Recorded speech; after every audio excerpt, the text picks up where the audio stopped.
इस कैंप के अंदर सुबह से लेकर के शाम तक की दिनचर्या क्या होनी चाहिए, उस पर डिफरेंट रिसोर्स पर्सन को बुलाया जाता है। आपकी समाज में भागीदारी क्या होनी चाहिए, आप समाज का उत्थान कैसे कर सकते हैं, आप बड़े होकर के राजनेता बनेंगे, राजनीति में जाएंगे, क्या वहां पर नीतियां लेकर के आएंगे, क्या वो संसद से कौन सा विधेयक पास करेंगे, कौन सी एजुकेशन पॉलिसी लेकर के आएंगे, कैसे शिक्षा शास्त्री होने चाहिए, कैसे समाज में माता पिता का जो सम्मान है वो वापस लौट करके आएगा, कैसे गौ माता और पृथ्वी माता की जो सेवा है वो कैसे होगी, नदियों को जो दूषित किया जा रहा है वो स्वच्छ निर्मल जल कैसे मिलेगा, पेड़ों को जो काटा जा रहा है उन पेड़ों को पुनर्जीवित करके हम स्वच्छ ऑक्सीजन कहां से प्राप्त करेंगे। इसीलिए कहीं एनवायरमेंट से एक्सपर्ट को बुला रहे हैं, कहीं आपको हेल्थ की HIV एड्स के बारे में आपको जानकारी दी जा रही है, कहीं टीबी के बारे में जानकारी दी जा रही है, कहीं फर्स्ट एड के बारे में सिखाया जा रहा है, कहीं CPR के बारे में सिखाया जा रहा है, रोड एक्सीडेंट हो गया है, घटना दुर्घटना हो गई है, घायल है, पीड़ित है, उसको हमने कैसे जीवन को बचाना है, कैसे उसको अस्पताल पहुंचाना है, ये सारी बातें आपके साथ में की जा रही हैं। आपको दुनिया से अलग बनाया जा रहा है। जो स्कूलों में मैथ पढ़ते हैं, फिजिक्स पढ़ते हैं, केमिस्ट्री पढ़ते हैं, जूलॉजी और सोशियोलॉजी पढ़ते हैं, उनको ये सारी चीजें नहीं पढ़ाई जाती। बहुत सारे सोशियोलॉजी पढ़ लेते हैं लेकिन समाज का ज्ञान नहीं होता बिल्कुल भी। आप लोग भी बहुत कुछ पढ़ते हो, सुबह आ जाते हो बैग लटका करके, माँ बाप को धोखा दे देते हो, हम पढ़ने जा रहे हैं, क्या पढ़ने जा रहे हो? आपका कोई सिस्टम नहीं है, नैतिकता नहीं है, कोई डिसिप्लिन नहीं है। कितने बजे कॉलेज में आना है, 9 बजे का कैंप है, 10 बजे तक आ रहे हो, क्या है? मैं 9 बजने में 5 मिनट होती है, मैं यहाँ पर कैंप में होता हूँ। क्या मैं नहीं हूँ? मैं इंसान नहीं हूँ। मेरी उम्र क्या है? उम्र के होने के बावजूद भी 1 मिनट तो तुम्हारे कैंप को नहीं छोड़ता जब तक यहाँ से तुम नहीं जाते। मुझे पता है तुम यूथ कैसे हो, इसलिए मैं आपको बड़ा सचेत कर रहा हूं। जीवन आपका है। उन बच्चों का जीवन बहुत सफल होता है जो बच्चे सुबह उठ करके ब्रह्म मुहूर्त में 4 बजे उठ जाते हैं, अपना बिस्तर समेटते हैं, सही जगह पर रखते हैं, अपनी पृथ्वी माता को सलाम करते हैं, अपने मम्मी पापा को सलाम करते हैं, अपने दिन की शुरुआत करते हैं।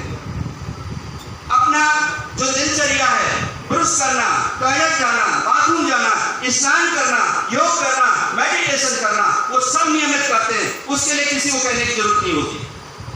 उसके बाद अपने बैग को तैयार करते हैं, अपनी किताबों को देखते हैं, कल क्या करिकुलम पढ़ाया गया था, आज का सिलेबस क्या है, क्या पढ़ना है, उसको बैग में तैयार करते हैं।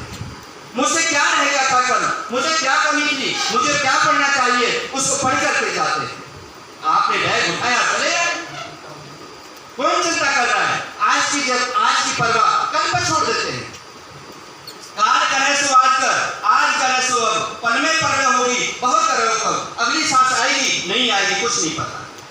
और हम छोड़ किस पर रहे हैं? कल के ऊपर छोड़ रहे हैं। मैं आपको सचेत कर रहा हूं, जीवन उसी का होनहार होता है। सफल लोग वही होते हैं जो अपनी दिनचर्या को ठीक कर लेते हैं। उसके बाद जैसे जीवन शुरू हुआ, हम विद्यालय जा रहे हैं, हम स्कूल जा रहे हैं, स्कूल और विद्यालय में जाकर हमने सीखना क्या है? हम उन गुरुओं की पाठशाला में जा रहे हैं जिन्होंने जितनी हमारी उम्र है उतना उनका तजुर्बा है। बड़ी किताबों को पढ़ाया हमने, बड़े बड़े स्कूल कॉलेजों में पढ़ाया है, बड़े बड़े लेखकों को पढ़ाया है, बड़ी बड़ी रिसर्च की है, और वो बहुत कुछ देना चाहते हैं। वो कहते हैं बेटा ये जीवन तो मैंने भी देखा था, इस उम्र में मैं भी था, मुझे कुछ नहीं मिला, मैंने भी अज्ञानता की थी, मैंने भी दोस्ती कर ली थी किसी लड़की के साथ में, मैं भी बर्बाद हो गया था, मैं भी ड्रग्स में चला गया था, राम रहीम मेरे साथ आ गए थे, उन्होंने नशा करना सिखा दिया था, मेरा घर बर्बाद हो गया। वो अपना अनुभव कहते हैं। वाइब्रेशन से ऊपर से आती हैं। मैं किसी किताब से नहीं बोलता, मुझे लोग साइक्लोपीडिया कहते हैं। 30 किताब प्रकाशित कर चुका हूं, जहां पर बोलना शुरू करता हूं वहीं से कुछ नया होता है, और जो बात कर रहा हूं सही है। मैं जीना सिखा रहा हूं आपको। आप स्कूल और कॉलेज में आ गए, बहुत कुछ सीखने के लिए आए हुआ। कॉलेज और स्कूल में बहुत कुछ सिखाया जाता है। पहले से कहते हैं सच बोलो, झूठ मत बोलो, लेकिन हम वही करते हैं जो हमसे ना करने के लिए कहा जाएगा। यदि कोई हमसे कहेगा उसको मत मारो, तो मैं मारूंगा। वो कहेगा बेटा गाली देने में कोई भलाई नहीं है, मत दो, मैं दूंगा। फिर कर के अनुभव लेते हो, फिर पुलिस पीटती है, फिर घर बर्बाद होता है, कोर्ट कचहरी में जाते हो, जेल में सड़ते रहते हो, फिर कहते हो मैं पहले ही मान जाता गुरुओं की वाणी को, तो आज ये दुख नहीं होता। कहीं पर भी क्लास कॉलेज में जाते हो, कहीं पेन का ढक्कन फेंक दिया, पेन खत्म हो गया, रिफिल फेंक दी, कागज का टुकड़ा फाड़ कर फेंक दिया, क्या कर रहे हो? ये डस्टबिन है क्या कॉलेज? ये घर में जाते हो, फिर मेट्रो में जा रहे हो, फिर क्यों जेब में रख लेते हो? क्या पता नहीं। हवाई जहाज में जा रहे हो, फिर क्यों रख लेते हो? क्यों नहीं देखते? मानसिकता तो एक ही है। स्वच्छता का संदेश यदि देना है तो वो हर जगह होना चाहिए, चाहे हमारा घर है, चाहे सड़क है, चाहे कॉलेज है। हम अपनी माँ के लिए काम बढ़ा देते हैं, जूते कहीं फेंक देते हैं, कपड़े कहीं फेंक देते हैं, प्लेट खाकर के कहीं रख देते हैं, चाय पी करके कहीं रख देते हैं। What is this?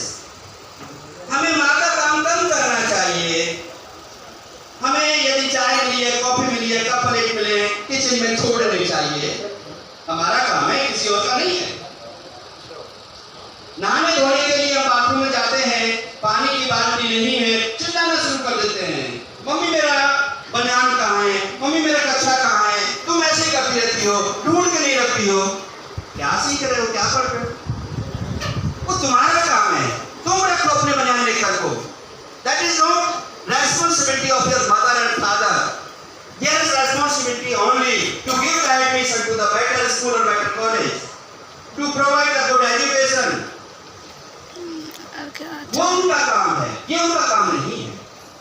उसके बाद जहां सी बात पर गुस्सा हो जाते हो। अरे माँ बाप तो तुम 50 बार पूछ लेते, जब 50 बार जवाब दे देते, अब एक बार माँ पूछ ले तो तुम चिल्ला कर पढ़ते हो। ये कौन सिखा रहा है?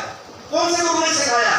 कोई गुरु नहीं सिखाता, लेकिन हम सीखते हैं, हम करते हैं, क्योंकि हमें हमारी सहमति। अब ये देखो प्याज के बारे मारा जा रहा है, यदि इसका पानी नहीं मिलेगा तो इसको बिल्कुल मूर्छित हो जाएगा।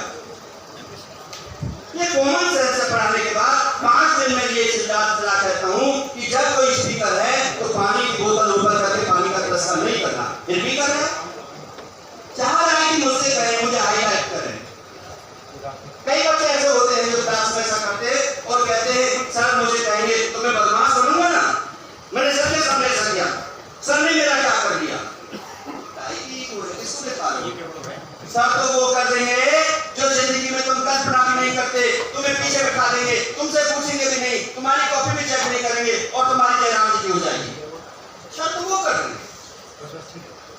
सर यदि कुछ कह रहे हैं, कुछ समझा रहे हैं, उसको तुमने फॉलो कर लिया और उसमें तुमने गुस्सा नहीं किया, उसको तुमने आत्मा से नहीं लगाया और उसमें तुम सुधारने की कोशिश कर गए, तो पद पर बैठा देंगे, प्रधानमंत्री बना देंगे।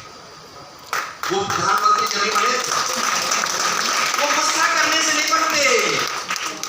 उन्होंने तो गलियों में सो गए थे। वो माननीय नरेंद्र मोदी जी, रात को मम्मी का दरवाजा बंद है और किसी का दरवाजा बंद है, रात को 12 बजे आ रहे हैं, चादर बिछाई, लेट गए, पास पड़ोस से लोग आए, साहब जनाब आप हमारा दरवाजा खोल देते, हम आपको अंदर ले लेते। अरे भैया ये मेरा कर्तव्य थोड़ा ही है कि मैं तुम्हारी नींद खराब करूं, ये मेरी इंसानियत नहीं है, मैं सो लूंगा, ये तकलीफ झेलूंगा तभी तो मैं बड़ा आदमी बनूंगा। मुझे पता ही नहीं तकलीफ क्या होती है तो मैं बड़ा आदमी कैसे बनूंगा? और यहाँ 1 मिनट पानी के लिए नहीं रोका जाता, ये बड़े आदमी क्या बनेंगे? जो BMW में चल रहे हैं, जो पैदल चल के राजी नहीं है, उनके घुटनों में दर्द नहीं होगा तो वो इतनी बड़े 60, 70, 80 किलो के बच्चे को कैसे उठाएंगे? वो कैसे कैजुअलिटी करेंगे? अरे जीवन के अंदर संघर्ष लेकर के आओ। न रात को सोना है, ना अच्छा खाने का मतलब मेरा ये नहीं है कि नहीं मम्मी एनिवर्सरी है चलो होटल में चलेंगे। अरे क्या लड़कियां, माँ के हाथों की ममता, वो जो भोजन मिलता है उसके अंदर है, पूरे शरीर को स्वस्थ रखता है और जो ताजगी प्रेम को देता है, वो है सही भोजन। तो होटलों में नहीं है। तले हुए मिर्च मसाले खा करके इस शरीर को खराब करोगे, इसको डस्टबिन बनाओगे, हेल्दी नहीं रहोगे, हेल्दी वाइज नहीं रहोगे। माँ जो भी प्यार से हाथों के पका करके जो खिलाती है, उसमें जो ममता होती है वो चपरासी के द्वारा तैयार किए भोजन में नहीं होती। रखिए, तुम खुद भी नहीं करते। और ये मैं सारी बातें इसलिए कर रहा हूं कि मैं शिक्षा शास्त्री हूं, 45 साल का अनुभव है, बहुत पढ़ाया है, जिन बुराइयों को देखा है उन बुराइयों की चर्चा कर रहा हूं। विद्यार्थी कहां कहां पर गलत होते हैं, ना अपनी किताबों पर जल्द चढ़ाते हैं, ना अपनी किताबों को संभाल करके रखते हैं, सीने से लगा के रखते हैं, बिस्तर बना लेते हैं, तकिया बना लेंगे, पैरों के नीचे गुजर देंगे। अरे विद्या का तुम अपमान करोगे तो एक दिन विद्या तुम्हारा अपमान कर देगी। नहीं करना। विद्या तो बहुत कुछ है। कहां से मिल रहा है? उन गुरुओं की शरण में चले जाओ, उन महान आत्माओं की शरण में चले जाओ, जहां से एक शब्द भी जीवन को परिवर्तित करने के लिए मिल जाता है। उदाहरण है महात्मा बुद्ध। जरा सी देख लिया कि लोग लेकर के जा रहे हैं, कुछ लोग हैं सिर पर उठा करके लेके जा रहे हैं, कुछ रो रहे हैं, कुछ पीट रहे हैं, कुछ हंस रहे हैं, कुछ और कर रहे हैं। उन्होंने कहा ये क्या है जीवन, ये क्यों रो रहे हैं?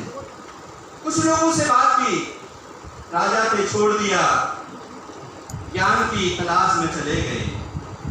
तो प्यारे बच्चों, यहाँ टीचरों से भी चलने से, बात करने से पता चलता है मेरे गुरुजी कैसी बात कर रहे हैं।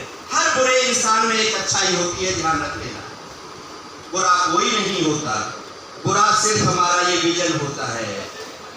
Negative in, negative out, positive in, positive out. आप यदि चोर हैं, आपने चोरी की है, छिप करके किसी की बात को सुना है, चुपके से वस्तु उठा करके जेब में रखी है, तो तुम्हें पता है, और तुम क्या कहोगे? सर जी इसने कर लिया होगा। अपने अवगुणों को दूसरों पर डाल देते हो प्यारे बच्चों। इसीलिए जो सही व्यक्ति होता है उसे बुराई का पता ही नहीं है, उसे षड्यंत्र का नहीं पता। उसे तो ये पता है कि सर जो पढ़ा के गए हैं इसमें मुझे ये समझ में नहीं आया, मुझे बताओ, आपस में बात करेंगे और आपस में बात करने से उस ज्ञान की प्राप्ति कर लेंगे और हम सब में आपस में मित्रता हो जाएगी। हम एक दूसरे के बिना, क्योंकि हमें पता है वो बच्चा है, बड़े ध्यान से सुनता है, कुछ समझ में नहीं आएगा तो उसके साथ दोस्ती कर लेंगे, उससे बात कर लेंगे, सब समझ में आ जाएगा। और हम दोस्ती किससे करते हैं? पढ़े लिखे बच्चे को तो हम सताते हैं, डांटते हैं, मारते हैं, पढ़ाकू भी मन बन रहा है, पढ़ेगा तू, क्या करेगा पढ़ लिख करके? गलत तरीकों को अपना करके हम देख सर के साथ पार्टी करेंगे, सर को पैसे देंगे, सर को खरीद लेंगे, कॉपी ले लेंगे, लिख लेंगे, पास हो जाएंगे। वहां पर कोई और बैठा हुआ है, वहां हम कह देंगे क्या करोगे शॉर्टकट से? अच्छे डॉक्टर नहीं बन पाओगे, ऑपरेशन नहीं कर पाओगे, अच्छी दवाई नहीं दे पाओगे, मार दोगे किसी को, बीमार व्यक्ति को। अधूरा ज्ञान किसी की जिंदगी को बर्बाद कर देता है।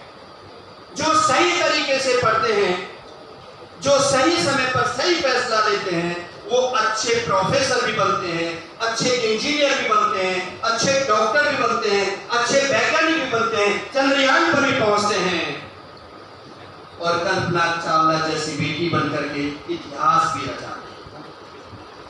तो ये हम इनका नाम तो ले लेते हैं, नाम तो ले लेते हैं, लेकिन साथियों इतिहास उन्हीं का बनता है जो दुनिया से अलग करते हैं।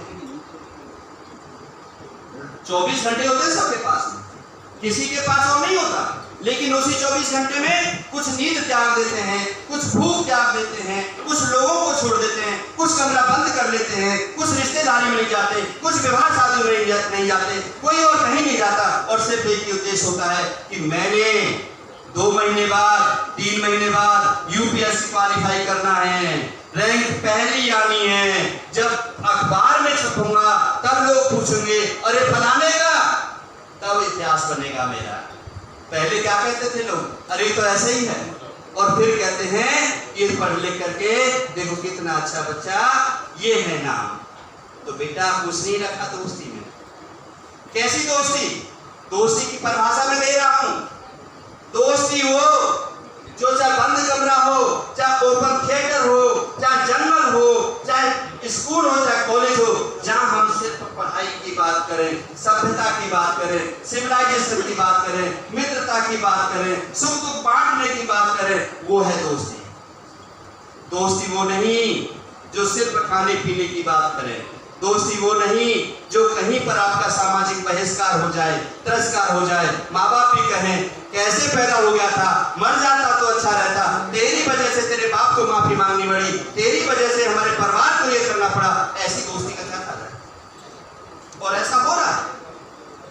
तो प्यारे बच्चों, मैं बहुत ही अपने दिल की बात आपसे मैंने कही है, और चिंता में कही है ये बातें मैंने, कि मैं जो देख रहा हूं, मुझे जो बार बार इंगित किया जा रहा है, मुझे जो बार बार कहा जा रहा है, उसके आधार पर मैंने सोचा कि आपसे कुछ अनुशासनात्मक बात YRC कैंप की मैं कर लेता हूं।